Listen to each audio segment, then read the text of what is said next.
안녕하세요. 최승윤 작가입니다. 오늘은 속편을 너무나도 기다리고 있지만 속편이 너무 나오지 않아서 답답한 영화 신세계 리뷰를 해볼까 합니다. 신세계 리뷰는 네이버에서 신세계로 들어가시면은 제가 예전에 2003년에 썼던 이 해석이 있어요. 신세계 영화 속 의문점들 완벽 해석 내용 이해. 제가 좀 보시면은 2월달, 3월달 이런데 초반에 쓰신 것들이 상위권에 있는데 저는 5월달에 써가지고 좀 늦게 써가지고 좀 순위가 밀려 있긴 하지만 다른 데서 많이 이야기를 했었던 그런 내용은 아니고 다른 쪽의 해석들을 좀 했습니다. 그러니까 뭐 이자성의 옷 색깔이 달라진다라든가 아니면 담배를 피면서 정청의 진정한 친구가 이자성이었다라든가 그런 내용 말고 신세계 프로젝트 자체에 대해서 그리고 영화에 이런 점들이 있는데 왜 이렇게 됐지? 의문점들이 있는 것에 대해서 제가 해석을 한 내용이에요. 그런 것들을 바탕으로 오늘 제가 리뷰를 한번 해보도록 하겠습니다. 자, 일단 신세계 영화를 알려면은 이 강과장의 신세계 프로젝트에 대해서 좀 면밀하게 파고 들어갈 필요가 있습니다. 제가 뭐 길게 써놨는데 간단히 요약해서 말씀드리자면은 이 신세계 프로젝트의 골자는 진짜 깡패인 정청을 없애는 게 가장 큰 목적입니다. 그 덫을 어떻게 놓게 됐는지 처음에 정청한테 강과장이랑 경찰들이 접선할 때부터 한번 봐보도록 할게요.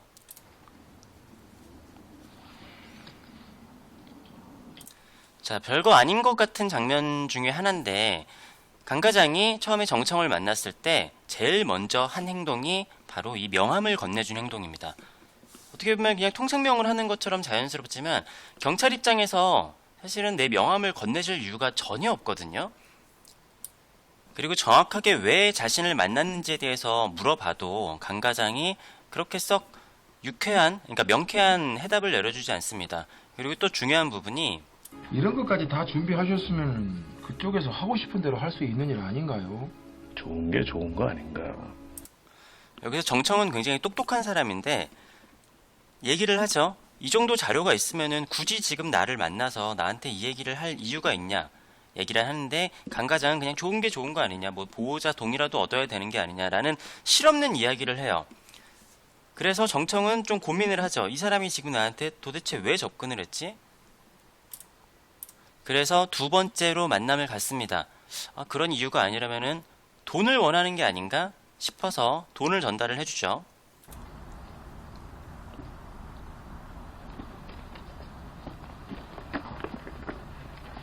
에?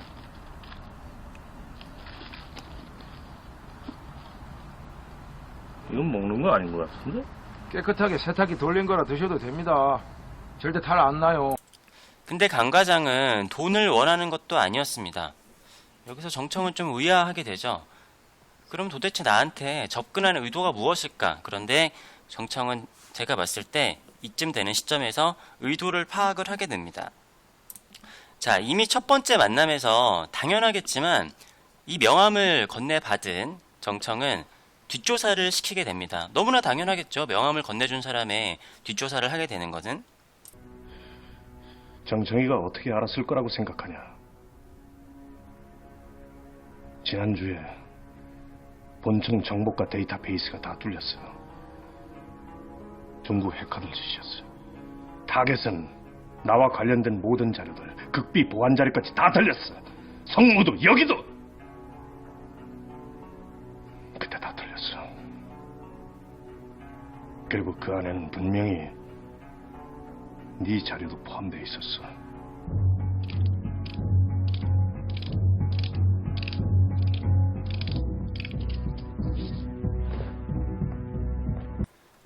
자, 이자성의 자료는 의도적으로 강 과장이 노출을 시킨 겁니다.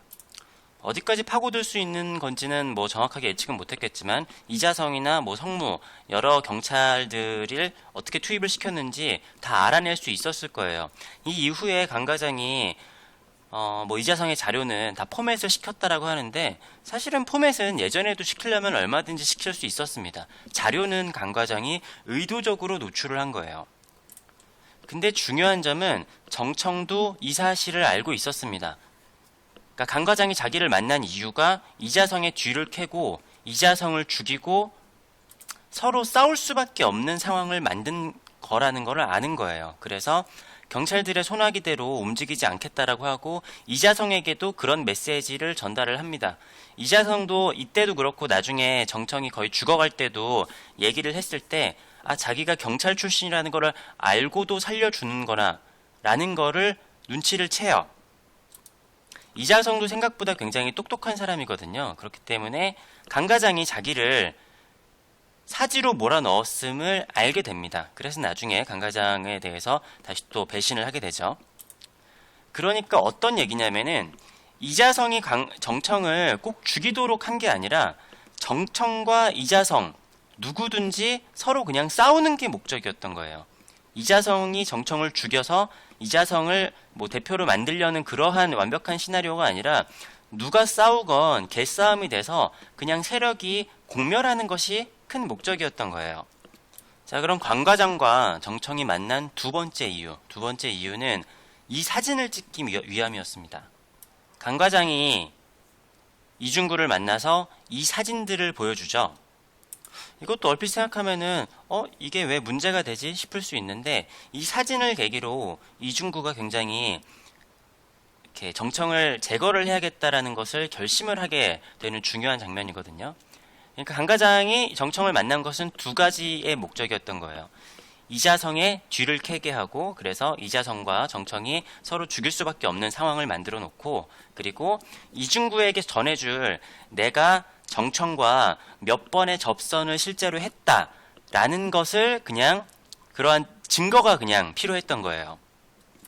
여기서 한 가지 또 생각을 해봐야 될 게 있는 점이 이중구랑 정청이랑 사이가 나쁘기는 하지만 사실은 이중구가 이 사진을 건네받기 전까지는 정청이랑 완전 전면전을 해야겠다라는 생각까지는 하고 있지는 않았었어요. 누구냐?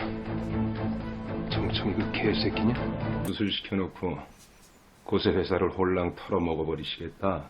어이 이중구. 경계 민관! 그 아가를 찢어버리기 전에!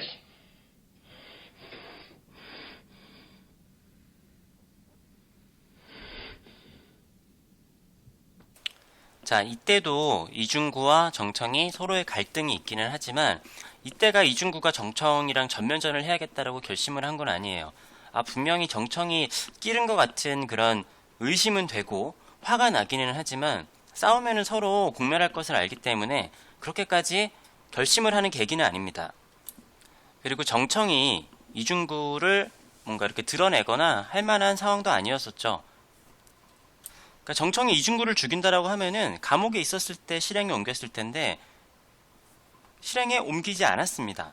그러니까 그렇잖아요. 이중구의 세력들을 죽일 거면은 이중구가 감옥에 있을 때가 가장 적기잖아요. 그런데 이중구가 감옥에 있을 때도 사실 정청도 행동하지 않았고 이중구도 행동하지 않은 상태였어요. 그런데 이중구가 정청을 쳐야겠다고 결심을 한 때는 바로 여기서 강과장이 이중구의 이렇게 속을 좀 긁어대고 하더라도 이중구는 사실은 약간은 화를 내기는 하지만 별 크게 반응을 하지는 않습니다.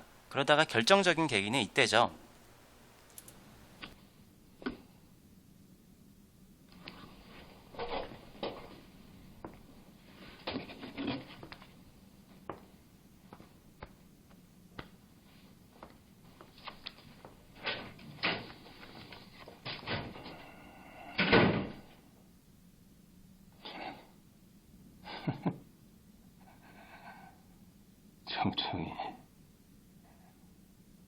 정청이 좀 개새끼 진짜 추하게구나 이거.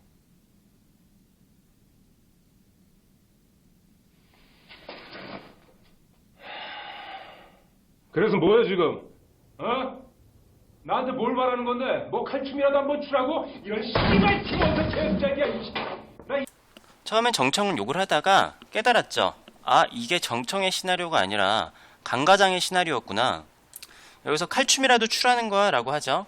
그러니까 내가 하고 싶어서 하는 게 아니라 진짜 칼춤을 출 수밖에 없는 상황에 놓여진 거예요. 이게 어떤 상황과 비슷한 거냐면은 이자성과 정청이 싸울 수밖에 없는 상황을 만들어 놓고 이중구와 정청도 싸울 수밖에 없는 상황을 만들어 놓은 거죠. 어떤 이야기냐면은 이중구가 사실은 이자성과 비슷한 입장이었을 수 있다는 얘기인 겁니다. 무슨 얘기냐? 이중구도 예전에는 경찰이었다는 얘기인 거죠. 그러니까 이렇게 접선을 했을 때 자기가 경찰이었다라는 게 정청에게 탄로가 났다라고 생각을 하는 겁니다. 그러니까 그 전에 회장 자리를 놓고 싸우는 거였으면은 제가 그 전에도 말씀드렸지만 이중구가 감옥에 들어갔을 때 그 밑에 세력들을 정청이 치거나 정리를 하는 게 좋잖아요. 그런데 이러한 상황에서도 정청이 공격을 하거나 이중구가 공격을 하진 않았어요. 그런데 강과장이 이중구의 정체를 정청에게 알려줬다라고 생각을 하니까 더 이상 이중구는 뒤가 없다라고 생각을 하게 된 거죠. 쥐약이다. 먹으면 아마도 다 퇴질 거야. 예? 근데 씨발 나로서는 안 먹을 수가 없네. 혼자만 억울하게 뒤질 순 없지 않냐. 자, 이중구도 얘기를 하죠. 자기가 지금 어쩔 수 없이 싸울 수밖에 없는 상황에 놓여진 거예요. 이거는 경찰이 차려놓은 그런 프레임 안에서 싸울 수밖에 없게 된 것이기 때문에 지금 이렇게 하라는 대로 싸우게 되면은 서로 공멸할 것을 다 알고 있어요. 이중구도 알고 있고 정청도 알고 있어요. 정청은 최대한 그런 싸움을 피하려고 해서 이자성을 살려둔 거고 이중구랑은 어쩔 수 없이 붙게 되는데 근데 이중구 입장에서는 지금 자기가 살기 위해서는 이 방법 하나밖에 없는 거죠. 그러니까 결국에는 경찰의 시나리오대로 가고 있는 거예요. 세력끼리 싸워서 세력끼리 공멸하는 거죠. 오래전에 딱 한 번 그런 케이스가 있었지. 여기서 관 과장이 얘기하는 오래전에 그런 케이스가 있었지 라는 게 바로 이중구에 대한 이야기입니다. 자, 초반으로 돌아가서 그 석동출 회장이 죽었을 때 이중구가 상주 역할을 하고 있을 때 관 과장이 찾아오죠. 그런데 이중구가 관 과장이 왔다는 얘기를 듣자마자 밑으로 내려가거든요. 그런데 생각을 해보면은 이중구 입장에서는 경찰이 오든 말든 크게 신경을 쓸 필요는 없어요. 정청은 크게 신경을 쓰고 있지 않잖아요. 그러니까 여기서 자기가 최대한 상주 역할을 하면서 여기 자리를 지키고 있는 게 나중에 회장 자리가 되는데 유리할 텐데 굳이 자기가 아니면은 밑에 부하들을 시켜서 내쫓아도 되죠. 근데 직접 와서 한 명 한 명 다 확인을 해봅니다. 강 팀장 옛날이나 지금이나 말 함부로 하는 건 여전하시네. 근데 조심 좀 오지. 야, 그리고 나 이제 승진했다. 이제 본청 과장이야. 알았어? 아이 나 이 씨발놈의 짜바리 새끼. 야, 그리고 임마 이왕에 아는 체 했으면 임마 저 육개장도 애들 좀 내주고 그러지. 그 아까 보니까 그 왕거리도 뭐 잔뜩 들어있더만. 어? 야, 근데 그거 한우냐? 여기서 굳이 그렇게 중요하지 않은 단서가 두 개가 나오는데 한우라는 얘기를 해요. 그리고 뒤에도 제가 보여드리겠지만 이중구가 부하들하고 식사를 할 때도 이게 한우국이라는 거를 되게 강조를 하죠. 그러니까 둘의 이것의 공통점이라고 볼 수 있고 그리고 강 과장이 옛날엔 팀장이었지만 옛날엔 과장이었지만 지금은 팀장이다라는 이야기를 해요. 아마도 예전에 같이 일했을 때 그때는 과장이었지만 지금은 팀장이 됐다 이런 이야기일 거예요. 먹어. 여기서 송아지 고기 아주 연하고 좋아. 게다가 이거 한우야. 한우. 좀 이상하리만큼 둘 다 한우에 좀 집착을 하거든요. 그러니까 예전에 경찰이 오고 이렇게 좀 서로 힘들었을 때 뭐 그런 어떤 스토리가 있는지는 모르겠지만 저는 속편에서 이러한 이야기들도 좀 풀어낼 거라고 생각을 했었어요. 아무튼 한우에 집착하는 모습을 봤을 때는 서로 같이 일을 같이 했던 게 아닐까라는 생각이 들어요. 왜냐하면 이 영화에서 굳이 한우를 이렇게 몇 번이나 강조를 할 이유가 전혀 없거든요. 그리고 관 과장이 여기서 중요한 얘기를 하는데요. 이중구 조만간에 곧 나올 거다. 뭐요? 증거를 충분히 못 박아두겠는데 절대로 건드리지 마라. 알았지? 어떻게 생각해보면 좀 의아하죠. 왜 이중구를 절대로 건드리지 말라고 하는 걸까요? 사실 이 시점에서 이자성이 살아있긴 하지만 경찰 시나리오에서 이자성은 죽을 수도 있고 아니면은 살 수도 있는 인물이었어요. 사실 어떻게 보면 죽어도 큰 상관은 없는 인물이었죠. 왜냐면 이 일전의 대화에서 나오는데 그 성무랑 신우가 죽었잖아요. 그런데 이자성이 그 상황에서도 살아있는 거는 어떻게 보면은 그냥 운이 좋았던 상황이라고 생각하기도 하고, 그러니까 경찰 입장에서는 왜 그렇게 행동을 했는지 정청이 이자성을 죽이지 않았는지 좀 의아한 상황이에요. 그러니까 이자성이 돌아서게 된 가장 큰 계기가 나는 꼭 살아야 하는 인물이 아니라 경찰 입장에서 죽어도 그만 살아도 그만인 인물이었구나 라고 해서 자기가 버려진 거를 알게 되거든요. 근데 그러한 상황에서도 오히려 경찰에서는 이자성보다 이중구를 더 중요한 인물로 생각을 하고 있는 거죠. 왜냐, 이중구는 한번 배신을 했었던 인물이잖아요. 그런데 이번에 경찰의 계획에 의해서 완전히 손발이 다 잘려나간 인물이란 말이에요. 그렇기 때문에 자기가 어떻게든 벗어나려고 해도 결국에는 도관에 둔 쥐구나 라는 것을 확실하게 못 박아둔 그러한 인물이 되기 때문에 처음부터 이중구를 감옥에 넣어놓고 그런 다음에 모든 세력들이 다 싸움을 나게 하고, 그러니까 이중구를 가장 안전한 곳에 넣어둔 거죠. 그러니까 혐의가 별로 없어서 풀려날 것이라는 거는 이중구도 그렇고 경찰도 그렇고 정청도 그렇고 다 알고 있었잖아요. 그런데 이 혼란스러운 상황 속에서 이중구를 그냥 안전하게 안에다가 놓고 아무것도 하지 못하게 하는 게 중요한 일이었던 거예요. 그렇게 하면은 이중구를 정말로 그 다음부터는 믿을 수 있는 허수아비로 쓸 수 있으니까요. 근데 이자성 같은 경우에는 허수아비로 쓰기에 그렇게 녹록하지는 않았거든요. 교수님입니까? 이자성이 순순히 받아들이겠냐? 여차하면 정청이를 기소로 쳐야 할 텐데. 자, 이 대사에서도 나타나지만 이자성이 정청이를 칠 수밖에 없는 상황이고, 다시 또 정청은 이자성을 칠 수밖에 없는 상황이에요. 서로 싸울 수밖에 없는 상황을 만들어놨잖아요. 이러한 상황에서 이자성이 몰려있기 때문에 아직까지는 이자성을 100% 신뢰하기는 굉장히 어려운 일이에요. 사실은 이자성은 버리는 카드랑 비슷한 거죠. 그러니까 이자성 밑에도 성무라는 경찰을 심어놨었잖아요. 근데 성무도 경찰 입장에서는 아마, 그러니까 성무한테는 굉장히 중요한 사람이다라고 이야기를 했겠지만 어떻게 보면은 버려져도 상관이 없는 카드처럼 쓰여졌잖아요. 사실은 이자성도 마찬가지인 거예요. 그러니까 가장 중요한 거는 정청이 없어지는 거고, 그 과정에서 이자성은 없어져도 괜찮고 안 없어지면은 좋은 일이고, 그리고 이중구는 반드시 살려놔야 되는 거예요. 자, 그러면은 사건들을 타임라인 순서대로 말씀을 드리자면은, 이거는 영화 중간에 잠깐 나오는 강 과장의 그런 활동 경력인데, 자, 부산에 강력계로 발령이 나고 해운대 프로젝트 팀장에 임명이 되어요. 그런데 여기서 직위 해제를 당하죠. 제가 봤을 때는 이때 해운대 프로젝트에서 이중구를 투입을 시키고 이중구의 배신으로 인해서 직위 해제를 당한 것 같습니다. 그런 다음에 2000년도에 여수경찰서 안전계에 발령이 나면서 이때 이제 좀 시간이 지난 다음에 이자성을 섭외를 하게 되는 거죠. 그리고 아까도 말씀드렸었지만 이중구가 아직도 강 과장을 팀장이라고 부르는 이유는 이때 당시에 팀장이었기 때문에 그렇게 되는 거겠죠. 자, 그리고 이거는 제가 그냥 영화에 있는 스토리상으로 정리를 했던 건데, 2004년도쯤에 재범파 북대문 제1파가 통합이 되고 이때 너무 커지는 조직을 우려해서 이자성이 투입이 되는 것 같습니다. 그러니까 재범파를 관리하기 위해서 그때 당시 이중구가 투입이 됐었던 거고, 그죠? 원래 가장 컸던 재범파에는 이중구가 이미 투입이 되어 있던 상태였었고요. 근데 이제 배신을 하고 이중구는 진짜 깡패가 된 상황이죠. 2006년에 골드문이 성립이 되고 이자성과 정청이 마지막에 나오지만 칼부림을 하는 시기예요.